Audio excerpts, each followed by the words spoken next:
ನಮಸ್ತೆ ವೀಕ್ಷಕರೇ ನಮ್ಮ ಸ್ಯಾಂಡಲ್ವುಡ್ ನಲ್ಲಿ ಚಾಲೆಂಜಿಂಗ್ ಸ್ಟಾರ್ ಎಂದು ಹೆಸರು ಪಡೆದಿರುವಂತಹ ನಟ ದರ್ಶನ್ ಅವರು ಅಭಿಮಾನಿಗಳಿಗೆ ಒಂದು ಬ್ರೇಕಿಂಗ್ ನ್ಯೂಸ್ ಅನ್ನ ಕೊಟ್ಟಿದ್ದಾರೆ.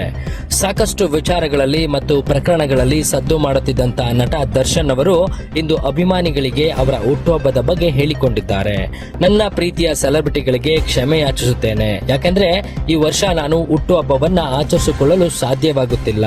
ನನ್ನ ವೈಯಕ್ತಿಕ ಕಾರಣಗಳು ಮತ್ತು ನನ್ನ ಆರೋಗ್ಯ ಸರಿ ಇರದ ಕಾರಣ ನನಗೆ ಬಹಳಷ್ಟು ಕಾಲ ನಿಂತುಕೊಳ್ಳಲು ಸಾಧ್ಯವಾಗದ ಕಾರಣ ಈ ವರ್ಷ ನನ್ನ ಹುಟ್ಟುಹಬ್ಬವನ್ನ ನನ್ನ ಪ್ರೀತಿಯ ಸೆಲೆಬ್ರಿಟಿಗಳ ಜೊತೆ ಆಚರಿಸಲು ಆಗುತ್ತಿಲ್ಲ ಎಂದು ಕ್ಷಮೆ ಯಾಚಿಸಿದ್ದಾರೆ. ಈ ವಿಡಿಯೋ ಬಂದು ವೈರಲ್ ಆಗ್ತಾ ಇದೆ, ನೀವೇ ನೋಡಿ.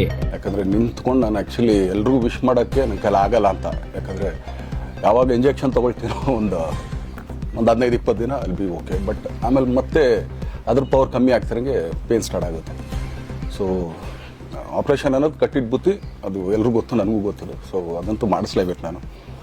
ಆದರೆ ಈಗಿರೋ ಕೆಲಸಗಳಲ್ಲಿ ಯಾರಾದ್ರು ನಾನು ಒಪ್ಕೊಂಡಿದ್ದೀನಿ ಸಿನಿಮಾಗಳು.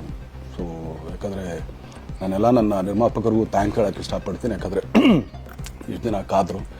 ಸೊ ಅದೊಂದು ರೀಸನ್ಗೋಸ್ಕರ ಅವ್ರುಗಳು ಆ್ಯಕ್ಚುಲಿ ಇಷ್ಟು ದಿನ ಕಾದಿದ್ದಾರೆ. ನಾನು ಅವ್ರುಗಳಿಗೆ ಅನ್ಯಾಯ ಮಾಡಬಾರ್ದು, ಯಾಕಂದರೆ ಅವರು ಒಂದು ಏನೇನೋ ಪ್ರಾಜೆಕ್ಟ್ಗಳನ್ನು ಕೊಟ್ಟಿರ್ತಾರೆ ಅಂತೇಳಿ.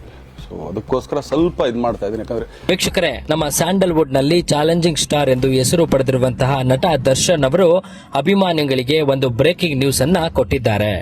ಸಾಕಷ್ಟು ವಿಚಾರಗಳಲ್ಲಿ ಮತ್ತು ಪ್ರಕರಣಗಳಲ್ಲಿ ಸದ್ದು ಮಾಡುತ್ತಿದ್ದಂತಹ ನಟ ದರ್ಶನ್ ಅವರು ಇಂದು ಅಭಿಮಾನಿಗಳಿಗೆ ಅವರ ಹುಟ್ಟುಹಬ್ಬದ ಬಗ್ಗೆ ಹೇಳಿಕೊಂಡಿದ್ದಾರೆ.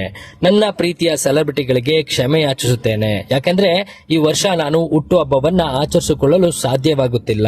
ನನ್ನ ವೈಯಕ್ತಿಕ ಕಾರಣಗಳು ಮತ್ತು ನನ್ನ ಆರೋಗ್ಯ ಸರಿ ಇರದ ಕಾರಣ ನನಗೆ ಬಹಳಷ್ಟು ಕಾಲ ನಿಂತುಕೊಳ್ಳಲು ಸಾಧ್ಯವಾಗದ ಕಾರಣ ಈ ವರ್ಷ ನನ್ನ ಹುಟ್ಟುಹಬ್ಬವನ್ನ ನನ್ನ ಪ್ರೀತಿಯ ಸೆಲೆಬ್ರಿಟಿಗಳ ಜೊತೆ ಆಚರಿಸಲು ಆಗುತ್ತಿಲ್ಲ ಎಂದು ಕ್ಷಮೆ ಯಾಚಿಸಿದ್ದಾರೆ.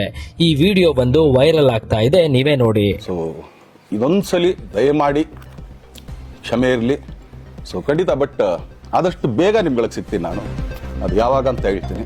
ಸೊ ಅಲ್ಲಿವರೆಗೂ ಮೊಟ್ಟೆಗೆ ಹಾಕ್ಕೊಳ್ಳಿ.